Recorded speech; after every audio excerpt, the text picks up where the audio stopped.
जय हिंद दोस्तों। कल्पाक्ष के YouTube चैनल में आप सभी का स्वागत है। पिछली कक्षा में पिछली लेक्चर में जो है हमने मुख्य रूप से बात की थी मध्य प्रदेश को जो है वो 1947 में स्वतंत्रता के पश्चात जो है वो 3 यहां पर वर्गों में रखा गया था, पार्ट ए, पार्ट बी और पार्ट सी। 1956 तक की स्थिति की हमने चर्चा की थी और हम ये देखते हैं कि हमें यहां तक पहुंचना है जहां पर हम ये देख रहे हैं कि आज हमें वर्तमान उसकी सीमा दिखाई देती है। उसके पूर्व हमने चर्चा की थी कि मुख्य रूप से जो मध्य प्रदेश है वो कुछ इस प्रकार से था कि 1956 से लेकर 1947 से लेकर 1956 तक की बात करें तो इसकी स्थिति जो थी वो कैसी थी। यहां पर पार्ट ए, पार्ट बी और पार्ट सी के रूप में मध्य प्रदेश बटा हुआ था। उसके अतिरिक्त हम ये देखते हैं कि जो पार्ट सी था उसमें 2 अलग अलग इकाइयां थी, एक विंध्य प्रदेश और दूसरा भोपाल। इसके पश्चात हम अगर स्थिति देखें तो यहां पर हम ये देखते हैं कि कुछ और भी भाग इसमें शामिल थे। धीरे धीरे हम ये देखते हैं कि अगर हम ये देखें कि भारत के विभिन्न क्षेत्रों को विभिन्न वर्गों में बांटा गया था या part A, part B, part C, part D में रखा गया था, तो आज वर्तमान में जो हम राज्यों की स्थिति देखते हैं, आज वो राज्य की स्थिति कैसे बनी। पहले जो भारत था, भारत संघ का क्षेत्र था, वो विभिन्न राज्यों में ना बटा होकर जो विभिन्न क्षेत्र थे वो अलग अलग पार्ट में बटे हुए थे और इन पार्टों के बेसिस पर हम ये देखते हैं कि वहां का प्रशासन चलाया जाता था। तो हम ये देखें कि यहां पर किस प्रकार से जो है वो इन वर्गों को समाप्त किया गया और वर्ग को समाप्त करके राज्य जो है वो बनाए गए।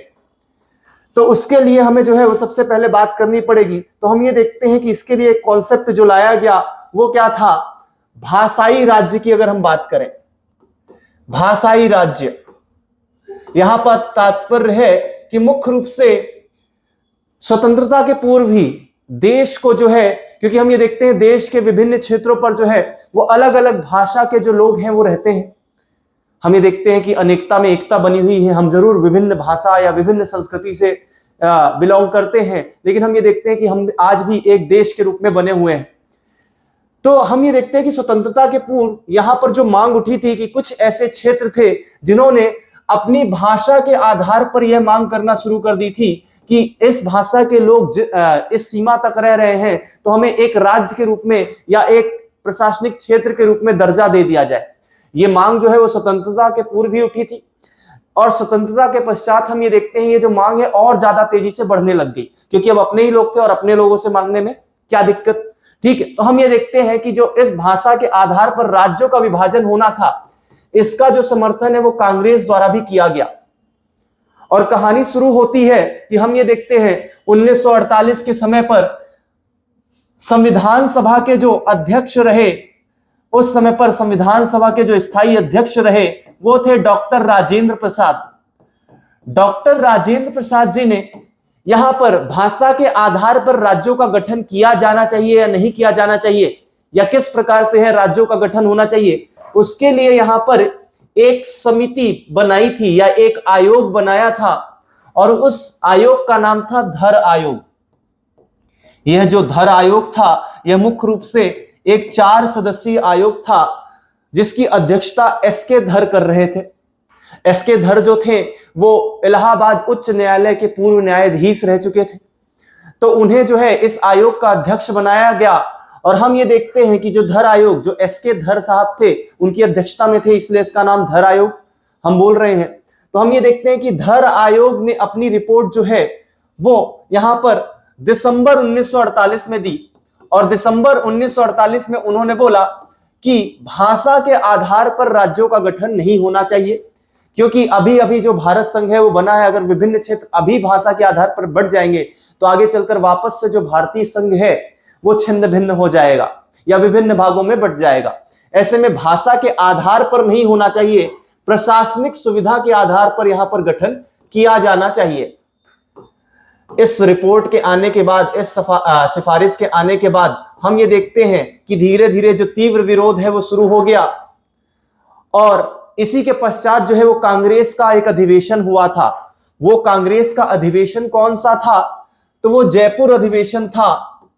और उस जयपुर अधिवेशन में यहां पर जो धर आयोग की सिफारिशें थी या रिपोर्ट थी उनको देखने के लिए या उसको समझने के लिए हम ये देखते हैं एक कमिटी बनाई गई वापस से, और वो कमिटी कौन सी थी? जेवीपी कमिटी, जेवीपी समिति। जेवीपी समिति में कौन थे? तो यहां पर जे से मतलब है जवाहरलाल नेहरू जी, जवाहरलाल नेहरू जी। उसके अलावा वी से देखें तो सरदार वल्लभ भाई पटेल जी को इसमें रखा गया था, और पी से जो है वो पट्टाभी सीतारामैया जी थे। तो जवाहरलाल नेहरू जी, सरदार वल्लभ भाई पटेल और पट्टाभी सीतारामैया जी, इन तीनों की ये जो सदस्य की समिति बनाई गई थी, इसको जेवीपी समिति नाम दिया गया था। और इन्होंने जब ये देखा कि जो धर आयोग की जो रिपोर्ट है, जिसमें उन्होंने प्रशासनिक सुविधा के आधार पर जो है मांग की है राज्यों का गठन किया जाना चाहिए, तो उस सिफारिश से वो सहमत हुए। इस समिति ने सहमति जताई कि हाँ, यहां पर जो है वो धर आयोग जो है वो सही सिफारिश कर रहा है। यहां पर गठन जो है राज्यों का, वो यहां पर भाषा के आधार पर नहीं, प्रशासनिक सुविधा के आधार पर होना चाहिए, जहां पर हम प्रशासन सही तरीके से चला सके।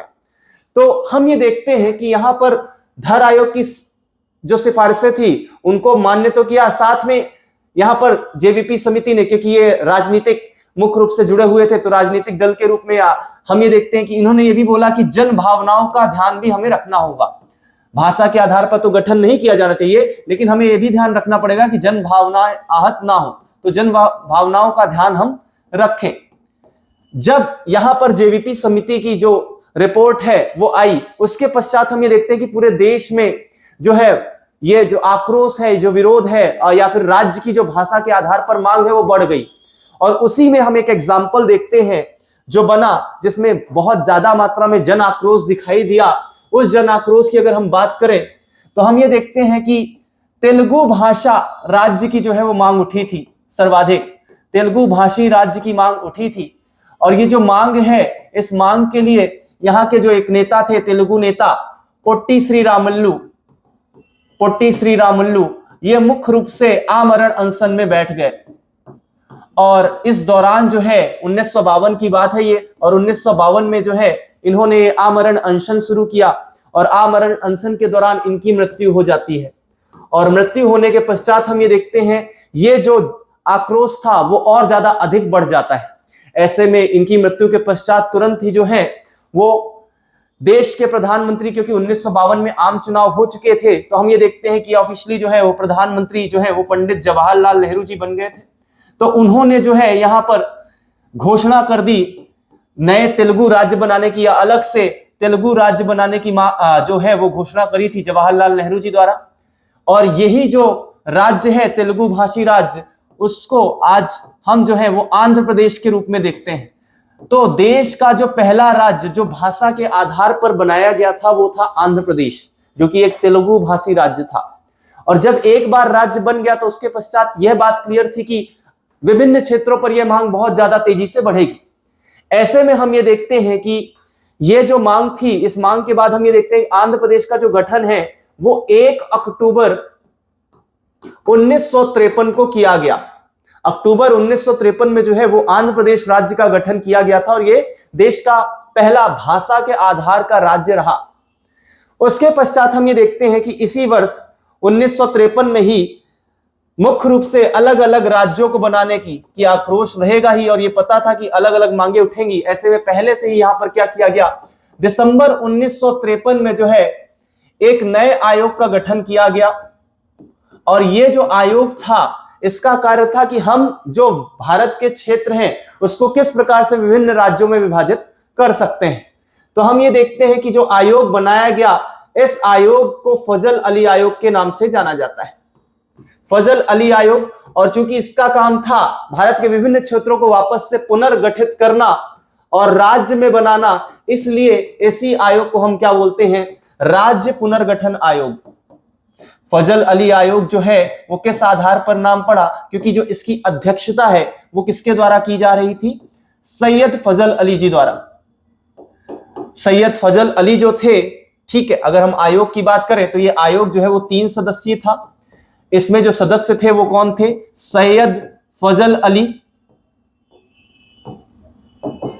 जो इस आयोग की अध्यक्षता कर रहे थे। उसके अलावा अगर अपन बात करें तो जो दूसरे व्यक्ति थे वो थे के एम पन्नीकर, और अगर हम तीसरे व्यक्ति की बात करें तो वो तीसरे व्यक्ति थे हृदयनाथ कुंजरू। तो मुख्य रूप से हम ये देखते हैं कि ये 3 सदस्यीय आयोग बनाया गया दिसंबर 1953 में। इस आयोग को राज्य पुनर्गठन आयोग या फजल अली आयोग के रूप में भी जाना जाता है, ठीक है, जिसका कार्य था देश के विभिन्न क्षेत्रों को, भारत संघ को जो है वो विभिन्न भागों में इस प्रकार से बांटना ताकि प्रशासनिक सुविधा के आधार पर भी जो है वो सही रहे और किसी प्रकार से जो है यहां पर भाषा के आधार पर किसी प्रकार से मांग ना उठे, सभी संतुष्ट रहें या जन भावनाओं का भी ध्यान रखा जाए। तो दिसंबर 1953 में जो है ये आयोग बना था और इन्होंने 2 साल के बाद पश्चात दिसंबर 1955 में अपनी सिफारिशें दी थी। और उन सिफारिशों की अगर हम बात करें तो दिसंबर 1955 में जब इनके द्वारा सिफारिशें की गई तो अगर हम देखें तो उन सिफारिशों में मुख्य रूप से जो है वो यहां पर 16 राज्यों को और कुछ जो है यहां पर 3 केंद्र शासित प्रदेशों को बनाने की मांग की गई थी। तो इनके द्वारा जो सिफारिश की गई थी वो थी 16 राज्य और 3 केंद्र शासित प्रदेश, ये उनकी सिफारिश थी।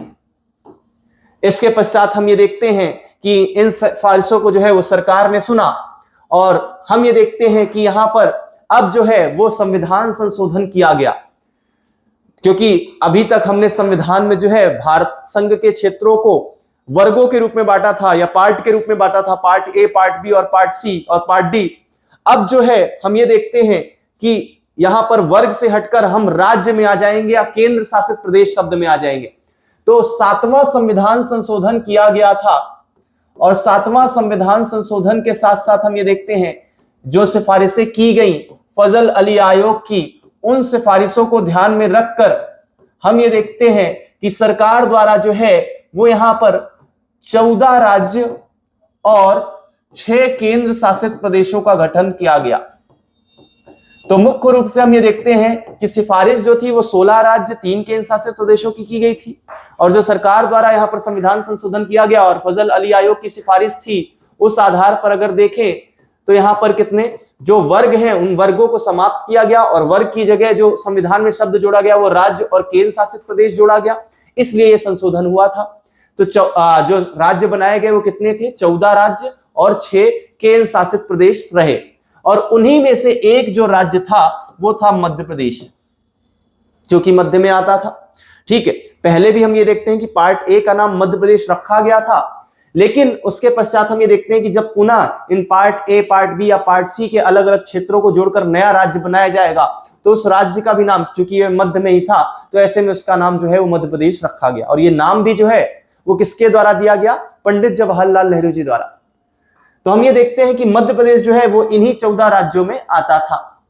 और अब हम ये देखेंगे कि मध्य प्रदेश जो नया गठित किया गया, तो ये जो गठन है, ये जो 14 राज्य गठित किए गए थे, ठीक है, इस अधिनियम, इसके लिए एक अधिनियम जो बना वो यहां पर कौन सा बना? तो राज्य पुनर्गठन अधिनियम, जो कि मुख्य रूप से लागू किया गया था 1 नवंबर 1956 में। और इसी के साथ हम ये देखते हैं कि यहां पर 14 राज्य और 6 केंद्र शासित प्रदेश जो हैं उस समय अस्तित्व में आए। और हम ये देखते हैं उनमें से एक मध्य प्रदेश था। तो मध्य प्रदेश का जो गठन है वो कब हुआ? 1 नवंबर 1956। तो उसके पहले क्या स्थिति थी? तो हमने पिछली कक्षा में जो है वो इसी को लेकर बात की थी। अगर आपने पिछले जो लेक्चर्स हैं उनको नहीं देखा है तो पहले आप उन लेक्चर्स को देखें, फिर यहाँ पर आए, क्योंकि बेस है, सीढ़ियां चढ़नी है हमें। जब हम पहली सीढ़ी चढ़ेंगे उसके बाद ही दूसरी चढ़ सकते हैं, दूसरे में चढ़ेंगे तो दिक्कत आएगी। तो सिंपल सी बात है, जो पुरानी चीजें हैं जो हमने पिछले लेक्चर्स में बात की है उन्हें आप देखें और फिर उसके बाद यहाँ पर आगे बढ़े। तो 1 नवंबर 1956 को जो है वो मध्य प्रदेश का गठन किया गया और पार्ट ए, पार्ट बी और पार्ट सी जो अलग अलग क्षेत्र थे उनको यहाँ पर शामिल किया गया था। तो हम अब चर्चा करेंगे कि कौन कौन से क्षेत्र शामिल हुए और कौन कौन से जो क्षेत्र हैं उन्हें यहाँ पर हटा दिया गया। तो अगर हम ये देखते हैं, स्थिति जो थी वो कुछ इस प्रकार से हमने देखी थी। पार्ट ए, पार्ट बी और पार्ट सी के रूप में जो है हमने स्थिति देखी थी कि जो हरा वाला भाग है पार्ट बी के रूप में, ये पार्ट सी में भोपाल रियासत वाला भाग। अगर हम ये जो रेड कलर आप देख रहे हो, इस रेड कलर को देखें तो ये पार्ट सी जो कि विंध्य प्रदेश था। और इसके अलावा हम ये जो ये वाला भाग देख रहे हैं, इस भाग को जो है वो यहां पर पार्ट ए में रखा गया था। तो कुछ परिवर्तन लाए गए थे, कुछ परिवर्तन किए गए थे, और ये जो परिवर्तन है वो मुख्य रूप से जो सर्वाधिक हुए थे वो पार्ट ए में हुए थे। बाकी जो भाग हैं उन्हें लगभग लगभग अमूलचूल परिवर्तन के साथ जो है वो शामिल किया गया था। तो पार्ट ए में अगर हम देखें तो क्या परिवर्तन हुए थे, तो हम ये देखते हैं कि मुख्य रूप से हमने चर्चा की थी कि यहां पर पार्ट ए में जो सेंट्रल प्रोविंस और बरार था उसमें कुछ मराठी भाषीय राज्य थे, क्योंकि हमने पहले ही बोला जो राज्यों के गठन हुए वो भाषा के आधार पर हुए ताकि किसी प्रकार से अब जन आक्रोश दोबारा ना हो। तो ऐसे में हम ये देखते हैं कि पार्ट ए में सेंट्रल प्रोविंस और बरार क्षेत्र में जो है वो कुछ मराठी भाषी राज्य शामिल थे या जिले शामिल थे, और ये जो भाग था इसी को हमने क्या बोला था, तो हमने बोला था कि विदर्भ क्षेत्र जो था वो भी शामिल था। तो विदर्भ जो क्षेत्र है वो मुख्य रूप से इस पार्ट ए से हटा दिया गया।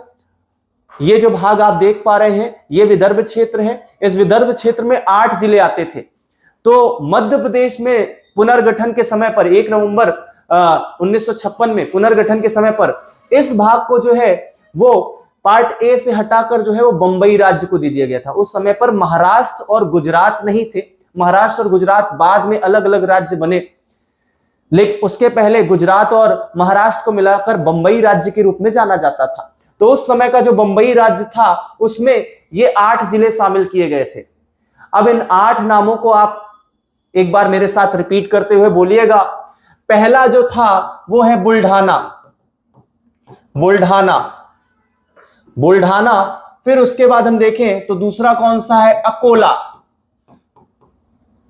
तीसरा जिला देखें तो अमरावती, बुल्ढाना, अकोला, अमरावती। चौथे जिले की अगर बात करें तो यवतमाल, बुल्ढाना, अकोला, अमरावती, यवतमाल। पांचवा है चांदा। फिर देखें तो छठा हो गया वर्धा, सातवां हो गया, ठीक है, बुल्ढाना, अकोला, अमरावती, यवतमाल, चांदा, वर्धा, भंडारा। और हम ये देखते हैं कि पार्ट ए की राजधानी क्या थी, तो पार्ट ए की राजधानी थी नागपुर। तो नागपुर भी एक मराठी भाषी राज्य था। तो पार्ट ए को जब मध्य प्रदेश राज्य में शामिल किया गया उस समय पर, तो हम ये देखते हैं कि उसमें से ये जो भाग है, ये 8 जिले जो एक मराठी भाषी जिले थे, इनको जो है पार्ट ए से अलग कर दिया गया था। बाकी जो शेष भाग है वो मध्य प्रदेश राज्य में शामिल हुआ था, छत्तीसगढ़ और मुख्य रूप से महाकौशल क्षेत्र, सागर और नर्मदा का जो क्षेत्र था उस, और यहाँ पर जो विदर्भ क्षेत्र है उसको पार्ट ए से हटाकर बंबई में शामिल कर दिया गया था उस समय के। तो यहाँ पर कौन कौन से क्षेत्र शामिल किए गए थे, 8 यहाँ पर मराठी जिले कौन कौन से थे, तो बुल्ढाना, अकोला, अमरावती, यवतमाल, चांदा, वर्धा, भंडारा, नागपुर। 2 से 3 बार आप इससे बोलिएगा, 2 से 3 बार में आपको चीजें याद हो जाएंगी, ठीक है। बुल्ढाना, अकोला, अमरावती, यवतमाल, चांदा, वर्धा, भंडारा, नागपुर। बुल्ढाना, अकोला, अमरावती, यवतमाल, चांदा, वर्धा, भंडारा, नागपुर। 2 से 3 बार आप इसको फोकस के साथ बोलिए, ये चीजें याद हो जाएंगी आपको। ये जो नाम है वो आपको याद होने चाहिए, कौन कौन से जो मराठी भाषी जिले थे वो पार्ट ए से हटाकर बंबई राज्य में शामिल कर दिए गए थे। तो इन जिलों को हटाकर बाकी जो पार्ट ए था वो मध्य प्रदेश में जोड़ दिया गया था, मध्य प्रदेश में शामिल कर दिया गया था। तो ये तो कहानी थी पार्ट ए की। तो पार्ट ए में जो यहाँ पर परिवर्तन किए गए, उस पार्ट ए के परिवर्तन की बात करें तो यह बस विदर्भ क्षेत्र हटा दिए गए थे, या फिर हम कह सकते हैं कि मराठी भाषी जिलों को हटा दिया गया था। दूसरी बात देखें पार्ट बी में, तो पार्ट बी में क्या परिवर्तन हुए, तो पार्ट बी में जो है वो छोटे 2 परिवर्तन हुए थे। उसमें से एक जो परिवर्तन था वो मंदसौर का भानपुरा तहसील वाला भाग था। तो मंदसौर आज जो ये देख रहे हैं यही स्थिति है, ठीक है। तो मंदसौर का यहां पर अगर अपन भानपुरा तहसील देखे तो इस भानपुरा तहसील का एक गांव था सुनेल टप्पा। इस सुनेल टप्पा जो गांव है वो उसको यहां पर शामिल कर दिया गया था, किसमें, राजस्थान में दे दिया गया था। एक गांव बस दिया गया था मंदसौर के भानपुरा तहसील का सुनेल टप्पा। सुनेल टप्पा जो है यहां पर भानपुरा तहसील नहीं दी गई है, सुनेल टप्पा जो ग्राम है वो राजस्थान में शामिल कर दिया गया था। जब मध्य प्रदेश में पार्ट ए, पार्ट बी और पार्ट सी शामिल थे, तो हम ये देखते हैं कि विदिशा का जो ये वाला आप भाग देख रहे हो सफेद, ये जो भाग था ये राजस्थान का भाग था, उस समय पार्ट बी का भाग नहीं था। तो जब मध्य प्रदेश राज्य का गठन किया गया था, तो उस समय पर ये जो भेलसा जिसको हम विदिशा बोल रहे हैं, इस विदिशा में सिरोंज शामिल नहीं थी। तो राजस्थान से जो है वो यहां पर सिरोंज तहसील को ले लिया गया था, सुनेल टप्पा गांव राजस्थान में शामिल कर दिया गया, जबकि राजस्थान के कोटा क्षेत्र की या कोटा जिले की जो सिरोंज तहसील जो मध्य प्रदेश के मध्य में आती थी, इस सिरोंज तहसील को जो है वो यहां पर मध्य प्रदेश में शामिल कर दिया गया था। ठीक है, तो पार्ट बी में जो परिवर्तन किया गया वो क्या किया गया, राजस्थान को सुनेल टप्पा ग्राम दिया गया। मंदसौर के ये जो वर्ड है वो आप अच्छे से याद रखें, कई बार कंफ्यूजन करने के लिए आता है। मंदसौर जिले के भानपुरा तहसील का सुनेल टप्पा ग्राम जो है वो राजस्थान में शामिल किया गया था, झालावाड़ जिले में आज के समय पर है। और तो ये राजस्थान को दिया गया और राजस्थान से लिया क्या गया, कोटा जिले की सिरोंज जो तहसील थी वो मध्य प्रदेश में शामिल कर दी गई थी, और आज के समय पर ये जो है वो विदिशा जिले का भाग है। तो ये दो बातें जो है हमें पार्ट बी में याद रखनी है, बाकी सारा का सारा क्षेत्र जो है वो मध्य प्रदेश में शामिल हुआ था। और तीसरा, अगर हम पार्ट सी की बात करें तो इस पार्ट सी में किसी भी प्रकार के परिवर्तन नहीं हुए थे, तो भोपाल रियासत और विंध्य प्रदेश दोनों को ही मिलाकर यहाँ पर जो है वो मध्य प्रदेश में शामिल किया गया था। और इसके पश्चात अगर हम स्थिति देखें तो कुछ इस प्रकार से जो है वो मध्य प्रदेश 1956 में बना। तो 1956 में जो मध्य प्रदेश का गठन हुआ था उसमें हम ये देखें तो विदर्भ क्षेत्र जो है वो बंबई राज्य में आ गया था, और मध्य प्रदेश और छत्तीसगढ़ को मिलाकर आज का जो छत्तीसगढ़ है, ठीक है, अगर हम बात करें आज के समय पर जो आज का छत्तीसगढ़ है वो पहले मध्य प्रदेश का ही भाग रहा। तो अगर हम यहां पर देखें तो ये जो पूरा भाग है 1956 में हमारा मध्य प्रदेश कैसा दिखता था, तो हमारा जो मध्य प्रदेश है वो कुछ इस प्रकार से दिखाई देता था। तो उस समय पर छत्तीसगढ़ शामिल थी। उस समय पर हम ये भी स्थिति देखते हैं कि जो छत्तीसगढ़ बना था, छत्तीसगढ़ और मध्य प्रदेश को शामिल करके यहाँ पर जो मध्य प्रदेश का गठन हुआ था, इसमें उस समय पर 43 जिलों में इसे बांटा गया था। ये 43 जिले कौन कौन से थे, 43 जो जिले हैं उनको बांटा गया था। ये जो आपको दिख रहा है ये सारे के सारे 43 जिले हैं। ठीक है, आपको ज्यादा याद नहीं रखने हैं, फिर भी अपन इसको डिस्कस कर रहे हैं। जैसे बस्तर, दुर्ग, रायपुर, बिलासपुर, राजगढ़, सरगुजा, शहडोल, मंडला, बालाघाट, सिवनी, नरसिंहपुर, जबलपुर, होशंगाबाद या आज का जैसे नर्मदापुरम है, उस मतलब हरदा उससे अलग नहीं हुआ था, अभी हम हरदा की चर्चा करेंगे। जैसे हमने इस संभाग को देखा था होशंगाबाद संभाग या नर्मदापुरम संभाग, तो उसमें हरदा, नर्मदापुरम और बैतूल आते हैं। उस समय पर ये जो था एक ही जिले के रूप में जाना जाता था। ऐसे बहुत सारे भाग हैं, जैसे शाजापुर से आगरमालवा अलग नहीं हुआ, टीकमगढ़ से निवाड़ी अलग नहीं हुआ। अभी हम चर्चा करेंगे कि कैसे जिलों के गठन हुए। आज हम उस समय पर देखते हैं जब 1956 1 नवंबर 1956 में मध्य प्रदेश का गठन हुआ, तो उस समय पर मध्य प्रदेश और छत्तीसगढ़ को मिलाकर जो है यहां पर टोटल कुल 43 जिले थे, और इन 43 जिलों को 8 संभाग में बांटा गया था। ये दो बातें जो है वो हमारे लिए इंपॉर्टेंट है। ठीक है, कि जब 1956 में गठन हुआ मध्य प्रदेश का, तो उस समय पर मध्य प्रदेश में 8 संभाग और 43 जिले यहां पर शामिल किए गए थे। अगर हम बात करें तो जब मध्य प्रदेश राज्य का गठन किया गया उस समय पर हमने दो बातें और देखी थी। वो दो बातें कौन सी थी, तो हमने एक चीज जो देखी थी वो यहां पर ये देखी थी कि उस समय पर जो है ये क्षेत्रफल के आधार पर सबसे बड़ा राज्य था।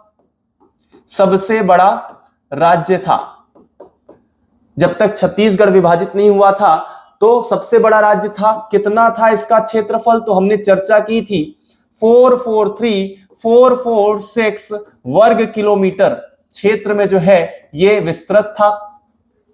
और अगर हम यहां पर बात करें तो अगर हम यहां से यहां तक की बात करें या देखें तो लगभग जो अंतिम पॉइंट था, तो ये जो दूरी थी वो 996 किलोमीटर की थी।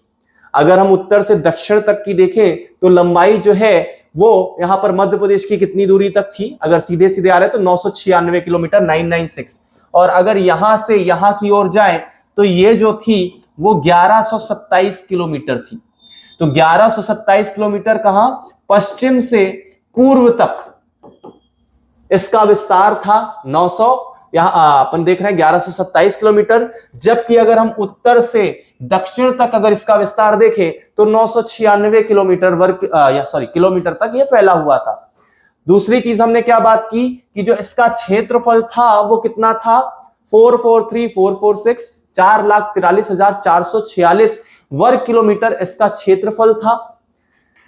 और हमने ये देखा क्या, इस आधार पर, क्षेत्रफल के आधार पर जो है वो मध्य प्रदेश देश का सबसे बड़ा राज्य था। मतलब 14 राज्य जो गठित हुए थे उनमें जो है वो सबसे बड़ा राज्य रहा।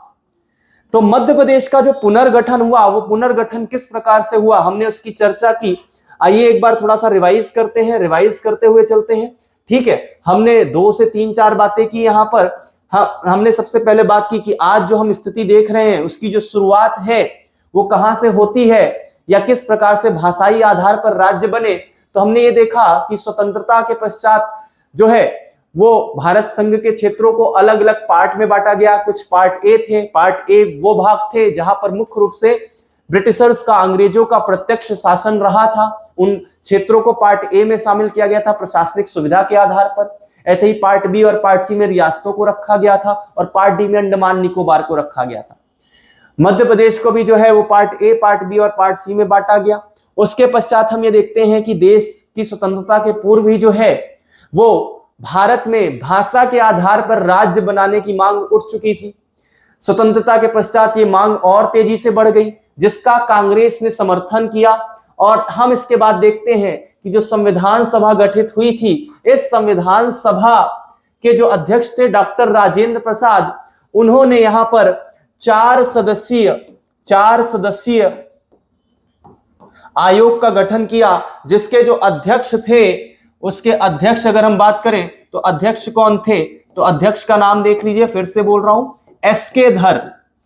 और इसी आयोग को जो है वो धर आयोग के नाम से जाना गया।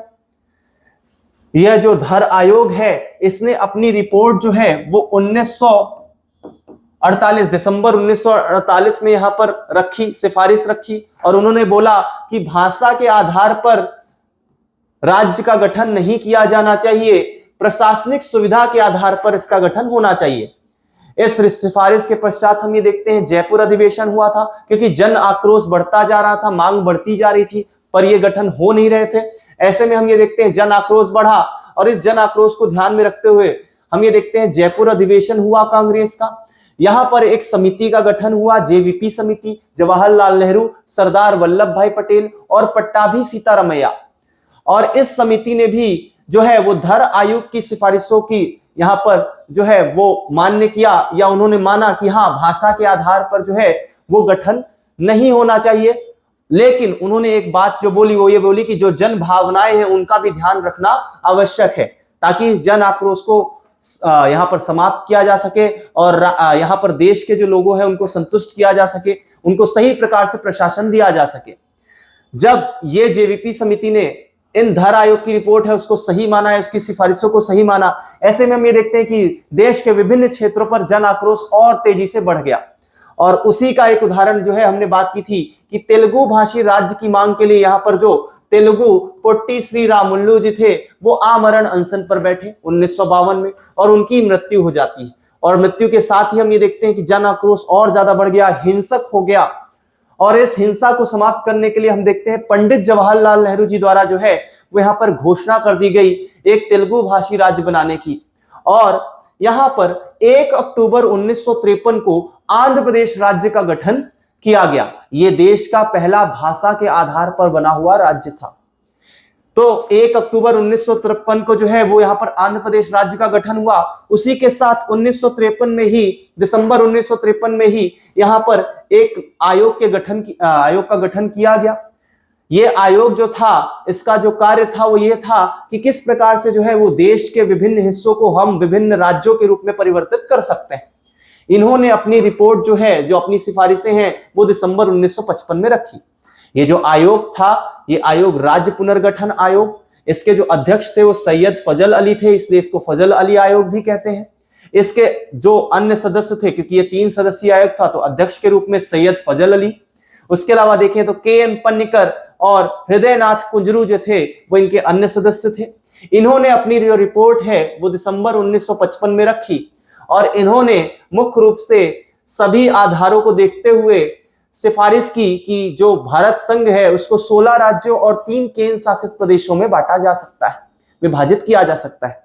इन सिफारिशों को ध्यान में रखते हुए सरकार द्वारा जो है वो वर्गों को समाप्त करने के लिए और राज्य और केंद्र शासित प्रदेशों को लाने के लिए 7वां संविधान संशोधन किया और 7वें संविधान संशोधन और फजल अली आयोग की सिफारिशों को ध्यान में रखते हुए 14 राज्य और 6 केंद्र शासित प्रदेशों का गठन जो है वो गठन किया और उन्हीं राज्यों में से एक राज्य था मध्य प्रदेश। और ये गठन कब हुआ था? 1 नवंबर 1956 में, क्योंकि ये जो अधिनियम है राज्य पुनर्गठन अधिनियम ये 1 नवंबर 1956 से लागू हुआ था। तो उसी के आधार पर मध्य प्रदेश का जो गठन है वो 1 नवंबर 1956 को माना जाता है। उसके पश्चात हमने देखा कि अगर मध्य प्रदेश का गठन हुआ तो मध्य प्रदेश में कौन कौन से क्षेत्र शामिल थे। तो हमने बात की कि पार्ट ए से जो है वो विदर्भ क्षेत्र को हटा दिया गया। विदर्भ क्षेत्र जिसके अंतर्गत जो है वो 8 भाषाई मराठी भाषी जिले जो है वो शामिल थे। तो ऐसे में चूंकि यहाँ पर मराठी भाषी के आधार पर बंबई बनाया गया था, ऐसे में इन जिलों को जो है वो यहाँ पर क्या किया गया, शामिल कर दिया गया बंबई राज्य में। तो ये कौन कौन से जिले थे? तो हमने बात की बुल्ढाना, अकोला, अमरावती, यवतमाल, बुल्ढाना, अकोला, अमरावती, यवतमाल, चांदा, वर्धा, भंडारा, नागपुर। हो सकता है कि कई लोग जो यहाँ पर हमसे जुड़े हुए हैं उन्होंने ये नाम पहली बार सुना, तो 2 से 3 बार जब आप इस नाम को रिपीट करते हुए पढ़ लोगे तो धीरे धीरे ऑटोमेटिक आपको ये याद हो जाएंगे। ठीक है, मैंने आपको इसके बारे में पहले भी बताया था कि आज से 5-6 साल पहले ही लास्ट रिवीजन मैंने इसको देखा था और आज तक जो ये नाम है वो नहीं भूले, या कभी राह चलते भी मैं आपको अगर मिल जाऊं, ठीक है, तो आप मुझसे पूछ लेंगे तो मैं आंख बंद करके या सोते हुए भी इन नामों को बता सकता हूं। उसका कारण ये नहीं है कि मुख्य रूप से मैंने इतना सिर्फ रट लिया, उसका कारण ये है कि बस रिवीजन जो है वो थोड़ा सा ठीक हुआ या फोकस करके चीजों को पढ़ लिया। अगर आप इसको 2 से 4 बार बोलोगे खुद ब खुद याद हो जाएंगे, माइंड में एक बार बैठ गए तो भूल ही नहीं सकते। और एक बार बुल्ढाना आया तो उसके बाद सारे नाम आने ही है। तो बुल्ढाना, अकोला, अमरावती, यवतमाल, चांदा, वर्धा, भंडारा और नागपुर। ठीक है, तो ये 8 जो जिले थे वो बंबई राज्य में शामिल कर दिए गए थे। पार्ट ए में यही परिवर्तन किया गया, बाकी का बाकी जो क्षेत्र है छत्तीसगढ़ और महाकौशल क्षेत्र पूरा का पूरा मध्य प्रदेश में शामिल किया गया। पार्ट बी में हमने स्थिति देखी थी कि मंदसौर का जो यहाँ पर भानपुरा तहसील थी, उस भानपुरा तहसील के सुनेल टप्पा ग्राम को जो है वो राजस्थान को दे दिया गया था झालावाड़ डिस्ट्रिक्ट में। और राजस्थान के कोटा जिले की अगर हम बात करें तो उस कोटा जिले में शामिल था सिरोंज तहसील। तो इस सिरोंज तहसील को जो है वो मध्य प्रदेश में शामिल कर लिया गया था। बाकी पार्ट भी पूरा का पूरा जो है वो शामिल किया गया था मध्य प्रदेश में। इसके अलावा हमने बात की पार्ट सी की, तो पार्ट सी में किसी भी प्रकार के परिवर्तन नहीं किए गए भोपाल और विंध्य प्रदेश में, और पूरा का पूरा जो पार्ट सी है वो यहाँ पर मध्य प्रदेश में शामिल हुआ था। इस प्रकार हमने क्या देखा कि यहाँ पर जो है वो मध्य प्रदेश का गठन जो है वो मध्य प्रदेश, आज के वर्तमान मध्य प्रदेश और छत्तीसगढ़ को मिलाकर बनाया गया था। इसका गठन 1 नवंबर 1956 को हुआ। क्षेत्रफल की दृष्टि से अगर बात करें तो यह भारत का, देश का यहाँ पर सबसे बड़ा राज्य था। इसका जो क्षेत्रफल था वो 443,446 वर्ग किलोमीटर, 4,43,446 वर्ग किलोमीटर था। उत्तर से दक्षिण में इसका विस्तार 996 किलोमीटर था। इसके अलावा हमने देखा कि पूर्व से पश्चिम जो इसका विस्तार है वो 1127 किलोमीटर था। और उस समय जब यह राज्य का गठन हुआ था उस समय मध्य प्रदेश को कितने 43 जिलों में 43 जिलों में विभाजित किया गया था, जो कि 8 संभागों में यहां पर विभाजित रहे। तो इतनी सी हमें बातें दिखाई देती है कि 1956 में जब मध्य प्रदेश का गठन किया गया, आज हमने जो है वो भाषाई राज्य की चर्चा की। उसके अलावा हमने देखा पार्ट ए और पार्ट बी, पार्ट सी में कौन से ऐसे क्षेत्र थे जो मध्य प्रदेश में शामिल किए गए और कौन से ऐसे क्षेत्र थे जिनको मध्य प्रदेश से अलग कर दिया गया या फिर अन्य राज्यों में शामिल किया गया था। तो हमने उसी की चर्चा की थी और हमने देखा कि 43 जिलों के साथ जो है वो यहाँ पर नए मध्य प्रदेश की या 1 नवंबर 1956 को एक राज्य के रूप में मध्य प्रदेश का गठन किया गया। ठीक, आई होप जो आज हमने चीजें देखी, एक बार हमने पढ़ा फिर उसके बाद हमने उसको रिवाइज भी किया। ठीक है, आई होप ये चीजें आपको जो है वो आपके काम की होंगी और आपको समझ में आ रही होंगी। ठीक है, अगर किसी भी प्रकार से आपको कोई समस्या है या कोई ऐसी चीज जो समझ में नहीं आ रही है या आपको ऐसा लगता है कि किसी भी प्रकार के फीडबैक देने की आवश्यकता है, तो आप फ्रीली जो है वो फ्रेंकली आप अपने कमेंट्स को जो है वो इस लेक्चर वीडियो के नीचे रखें। ठीक है, और हम आपकी जो भी बातें होंगी हम उसको ध्यान में रखते हुए अगले लेक्चर्स पर या जो भी ऐसी चीजें हैं जिसमें सुधार किया जा सकता है और बेहतर किया जा सकता है, ताकि आपके पास जो है वो बेहतर नॉलेज पहुंचे और आप अपने इस पर्टिकुलर सिलेबस को या एमपीजीएस को एक बेहतर तरीके से तैयार कर सके। ठीक है, तो उसके लिए जो भी आपको फीडबैक देना है वो आप कमेंट में दे सकते हैं। ठीक है, इसी के साथ इस पर्टिकुलर लेक्चर को हम यहीं पर समाप्त करते हैं। अगली बार फिर मिलते हैं। जय हिंद, जय भारत।